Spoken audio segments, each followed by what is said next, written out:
Bom dia, bom dia. Estamos aqui mais uma vez, mais um dia para estudarmos juntos a palavra do Senhor. Você é muito bem-vindo. Eu sou Wagner Lemes e esse é o nosso devocional da manhã no livro de Provérbios. Nós estamos aqui estudando o livro de Provérbios, tirando lições sobre prosperidade familiar, financeira e espiritual. Eu tenho certeza de que você será abençoado no dia de hoje. Amém? Graças a Deus. Já quero te convidar a se inscrever no canal agora mesmo. Se você puder, já faz isso. Se inscreve no canal se você ainda não é inscrito.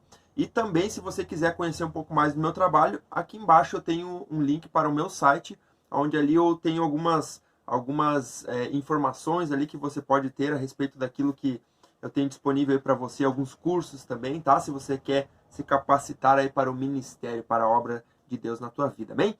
Nós vamos então continuar a leitura lá no capítulo 10 de Provérbios, onde nós estamos falando aqui a respeito de vários assuntos. O que acontece? Agora os provérbios, eles são, de certa forma, separados por versículos, né? Então, não tem uma continuidade como a gente teve até o capítulo 9, na verdade. O capítulo 10, você já começa a ter versos separados em assuntos, né? Então, um versículo não é junto com o outro, ou seja, não é o mesmo assunto. Então, nós vamos ter em cada versículo, às vezes 2 versículos até tem o mesmo assunto, mas não passa disso, tá? Então, a gente vai ter muita coisa importante e interessante para nós aqui nessa leitura. Então, capítulo 10 e o versículo 15, nós temos aqui uma alusão à questão da riqueza financeira, ou seja, na questão da prosperidade financeira, que diz assim: a riqueza dos ricos é a sua cidade fortificada, mas a pobreza é a ruína dos pobres. O que acontece aqui? Quando a gente trata de riqueza, normalmente para nós cristãos é um tabu muito grande quando se fala em riqueza, prosperidade financeira. Por que isso acontece? Basicamente, quando a gente pega os personagens bíblicos, a gente tem personagens bíblicos que foram ricos, né, e extremamente ricos, e personagens bíblicos que foram pobres e extremamente pobres, né? Às vezes não tinham nem o que comer, ao passo que outros tinham muitas riquezas financeiras. A gente está falando de finanças aqui.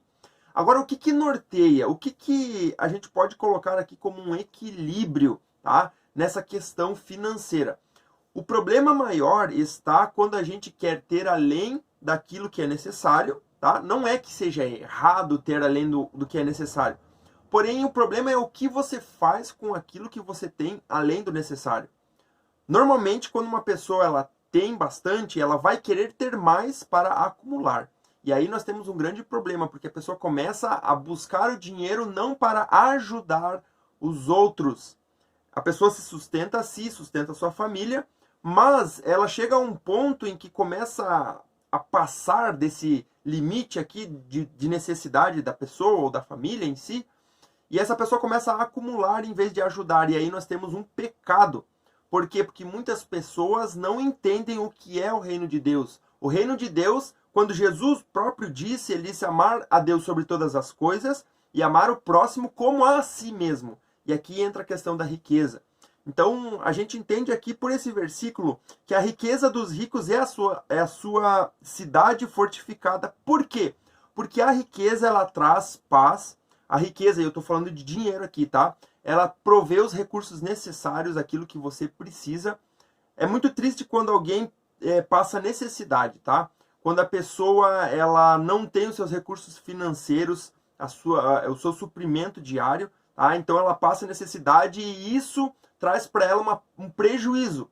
Só que aquele que tem o seu sustento diário e consegue ajudar outras pessoas, ele se sente seguro naquilo. Então o dinheiro ele traz segurança para nós. O problema é o amor ao dinheiro. Quando você ama o dinheiro mais do que ama fazer o bem ao próximo. Então, amar o próximo como a si mesmo é você justamente ajudar o próximo com as suas finanças, com a sua riqueza. Então, quando tu tem a tua necessidade suprida, você está seguro, você fica seguro. Então, por isso que esse texto diz, a riqueza dos ricos é a sua cidade fortificada. Mas a pobreza é a ruína dos pobres. Ou seja, o que é a pobreza? É improdutividade, quando a pessoa não consegue ou não quer muitas vezes produzir aquilo que deveria. A gente falou sobre isso ontem, né, no devocional de ontem. O salário do justo lhe traz o quê? Vida. Ou seja, quando o justo ele faz aquilo que tem que fazer, ele recebe o seu salário, então aqui ele está dizendo que esse salário traz vida, ou seja, paz, tranquilidade. Porém, a renda do ímpio lhe traz castigo. Quando o homem começa a querer ter mais daquilo que é necessário para o seu próprio bem, para si mesmo, ele começa a entrar em ruína. Então ali diz que essa renda do ímpio traz para o ímpio o castigo. Ou seja, ele vai sofrer as consequências porque muitas vezes a pessoa quer juntar dinheiro, quer acumular dinheiro de forma desonesta. E então quando a gente fala de justo, de justiça, a gente vai ter o nosso sustento diário de forma justa. Porém, um ímpio, ele não vai ter o seu sustento de forma justa. Ele vai querer passar a perna em alguém, vai querer derrubar alguém para que ele consiga mais e mais e mais. Para quê? Para seu próprio benefício. E isso é um pecado, então ele vai receber o seu castigo. Agora nós passamos por versículo 17, que diz assim: quem acolhe a disciplina mostra o caminho da vida, mas quem ignora a repreensão desencaminha outros. Aqui nós estamos ainda falando sobre ajudar o próximo, porém agora aqui não é numa questão financeira, é mais numa questão de palavras, tá? Daquilo que você fala, o que está dentro do teu coração. Porque quem acolhe a disciplina é aquela pessoa que recebe a disciplina para se ajustar no caminho certo, para se tornar cada vez mais justo. Mas quem ignora a repreensão faz o quê? Derruba as outras pessoas, desencaminha, que é o que a gente tem aqui, outras pessoas, ou leva as outras pessoas para a ruína. Então, por exemplo, uma pessoa que é pobre por improdutividade, porque ela não se mexe, não vai atrás, ela vai jogar a culpa naquele que é rico, que trabalha, que se esforça, que tem o seu sustento diário, ele vai jogar a culpa naquele outro para tentar derrubar. Por quê? Porque ele está naquela situação e ele quer culpar alguém. Ele não reconhece que a culpa é dele. Então aqui nós temos um caso muito claro de quando a gente não pensa no próximo. A gente pensa mais em nós mesmos do que no próximo. A gente quer derrubar o próximo. E quem ignora a repreensão desencaminha outros. Agora olha o versículo 18. Nós vamos falar um pouquinho aqui sobre palavras agora. Quem esconde o ódio tem lábios mentirosos. Preste atenção nisso. Quem esconde o ódio tem lábios mentirosos. Aqui um exemplo muito claro é quando, vamos supor, duas mulheres se encontram, né? E aí começa: oi amiga, tudo bem? Como você tá linda, como você tá maravilhosa e tal. Só que na verdade, aquela mulher alimenta um ódio muito intenso da outra, só que quando encontra ela mente. Ela simplesmente mente na frente da pessoa para não revelar o ódio que está dentro do seu coração. É justamente isso que está aqui, ó. Quem esconde o ódio tem lábios mentirosos. E quem espalha calúnia é tolo. Já ao contrário, quem fica falando mal dos outros a todo custo, né? Fala mal desse, fala mal daquele. É tolo, é um insensato, né? Então aqui nós precisamos ter um equilíbrio nas nossas palavras. Quando são muitas as palavras, o pecado está presente, mas quem controla a língua é sensato. Eu já li esse versículo aqui em outro momento e me chamou muito a atenção porque ele diz ali que quando são muitas as palavras, o pecado está presente. Como assim? De que forma isso acontece? Para você poder entender, imagine que você está conversando com alguém, né? Você vai visitar um amigo, uma amiga, e você começa a conversa e vai conversando. E aí já conversa 1 hora, 2 horas. Dependendo da situação, 2 horas é muito tempo de conversa. Você já começa a entrar em assuntos que não deveria. Você começa a falar coisas que não deveria estar falando. E aí se prolonga por 3 horas e vocês começam a entrar naquele assunto e intensificar. E daqui a pouco você começa a falar mal do outro, como diz aqui que quem espalha calúnia é tolo. Então você começa a falar mal daquele, caluniar aquele, porque isso, e começa a conversa a tomar tons desnecessários. Então entra isso, quando são muitas as palavras, o pecado está presente, está pertinho ali de você, está presente. Então a gente precisa controlar muito as nossas palavras, porque quem controla a língua é sensato. O controle das palavras chega até o momento em que a conversa ela tem o seu limite. Começou a entrar em outros assuntos, corta, porque o sensato ele sabe controlar a sua língua. As palavras são muito importantes. Agora aqui no versículo 20, a língua dos justos é prata escolhida, mas o coração dos ímpios quase não tem valor. As palavras dos justos dão sustento a muitos, mas os insensatos morrem por falta de juízo. Olha o peso disso aqui. As palavras dos justos dão sustento a muitos. Ou seja, a gente entende quem tem sabedoria pelas palavras que saem da boca dessa pessoa. Uma pessoa sábia alimenta a vida de outros, edifica a vida de outras pessoas, levanta aquele que está caído, dá ânimo, ao passo que a palavra do tolo destrói, derruba cada vez mais. Então aqui fica um grande alerta para mim e para você em relação às palavras que saem da nossa boca. As bênçãos, ou a bênção do Senhor traz riqueza e não inclui dor alguma. Aqui é uma promessa, na verdade, que a gente entende que quando a gente tem a bênção do Senhor, e a gente falou sobre o favor de Deus, quando a gente está sob o favor de Deus, né, a gente tem riqueza. E essa riqueza não vai incluir, ou a bênção de Deus não vai incluir dor alguma. É algo que a gente vai entender que está dando certo porque a gente está sob o favor de Deus.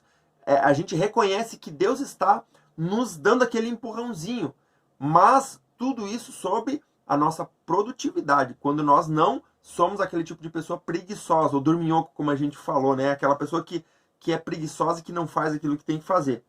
O tolo encontra prazer na má conduta, mas o homem cheio de entendimento deleita-se na sabedoria. Essa é a grande chave, a sabedoria.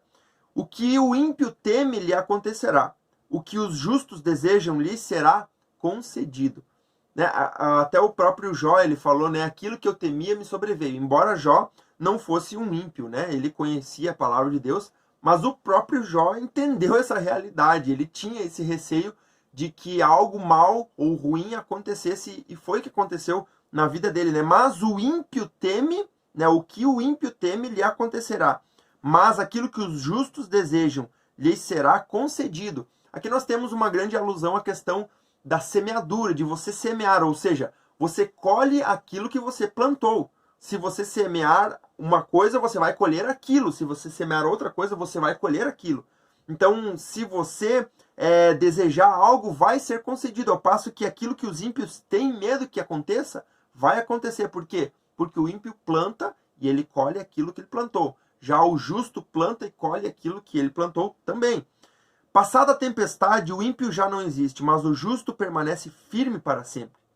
Como vinagre para os dentes e fumaça para os olhos, assim é o preguiçoso para aqueles que o enviam. É muito interessante porque o preguiçoso, ele, na verdade, atrapalha os outros, não só a ele mesmo. Ele traz sobre si a ruína, a pobreza, mas ele acaba incomodando, atrapalhando outras pessoas. Então, é muito interessante porque ele utiliza aqui o vinagre como vinagre para os dentes e fumaça para os olhos. Você já teve essa experiência de ter fumaça nos olhos? O ardor que dá é terrível, é horrível. E o vinagre aqui, o vinagre ele arde quando você está, de repente, com alguma dor, algum machucado nos dentes, né, na boca. Você coloca vinagre na boca, vai doer, né, vai arder. Então, essa comparação que ele faz aqui. Agora, o temor do Senhor, versículo 27, prolonga a vida, mas a vida do ímpio é abreviada. Lembra que eu falei sobre o fato de que você dificilmente vai encontrar uma pessoa má, uma pessoa maldosa, vivendo por muitos anos, lá na sua velhice? A menos que ele tenha mudado de vida, ele não vai durar muito tempo. Por quê? Porque a maldade abrevia a vida da pessoa. A impiedade abrevia a vida da pessoa, ao passo que aquele que teme a Deus tem a sua vida prolongada. O que o justo almeja redunda em alegria, mas a esperança do ímpio dão em nada. Olha só, aquilo que o justo almeja redunda em alegria, ou seja, se o justo tem sabedoria, ele vai ter escolhas certas. E as escolhas certas que ele tiver vão trazer para ele alegria, ao passo que o ímpio vai ter as escolhas erradas e vai trazer para ele simplesmente nada, nada. Os caminhos do Senhor, o caminho do Senhor é o refúgio dos íntegros, mas é a ruína dos que praticam o mal. Os justos jamais serão desarraigados, mas os ímpios pouco duram na terra. A boca do justo produz sabedoria. Mais uma vez sobre as palavras. Mas a língua perversa será extirpada. Os lábios do justo sabem o que é próprio, mas a boca dos ímpios só conhece a perversidade. Então fica muito claro aqui para nós a nossa conduta, como ela deve ser em relação às nossas finanças, em relação às palavras que saem dos nossos lábios. E isso, quando a gente fala aqui dentro da família, a gente precisa cuidar muito daquilo que sai da nossa boca, daquilo que a gente fala, porque isso pode levantar ou destruir a vida daquele que está próximo de nós, daquele que está mais perto, né? Então fica aí esses conselhos aqui dos provérbios para nós hoje, amém? Graças a Deus. Vamos orar e agradecer ao nosso Deus. Pai, nós te louvamos por essa manhã tão maravilhosa. Obrigado por cada pessoa que está aqui comigo. Peço que tu venha fortalecer, guardar, livrar de todo mal, Pai. No nome de Jesus. Deus amado, que tu possa nos levantar, nos dar sabedoria, discernimento, entendimento. Guarda a nossa língua, Pai. Que as nossas palavras possam ser palavras de bênção e não de maldição. Palavras que edifiquem a vida das pessoas, que levem as pessoas para mais perto de ti, Senhor. Por isso, nos ajuda, Senhor, nas nossas dificuldades e fraquezas, ó Pai. Nos orienta pelo poder do Teu Espírito Santo. Essa é a minha oração nessa manhã. E eu te agradeço em nome de Jesus. Amém e amém. Graças a Deus, que Deus abençoe tua vida, que você possa ter um ótimo dia na presença do Senhor. Se inscreve no canal agora mesmo e deixa o teu comentário aqui embaixo. Coloca aqui o que Deus falou contigo. Deus falou alguma coisa contigo ou não falou nada? Se Ele falou alguma coisa, coloca aqui embaixo o que Ele falou contigo nessa manhã, tá bom? E que Deus te abençoe. Amanhã estaremos aqui novamente para o nosso encontro diário aqui da palavra. Deus abençoe e até lá.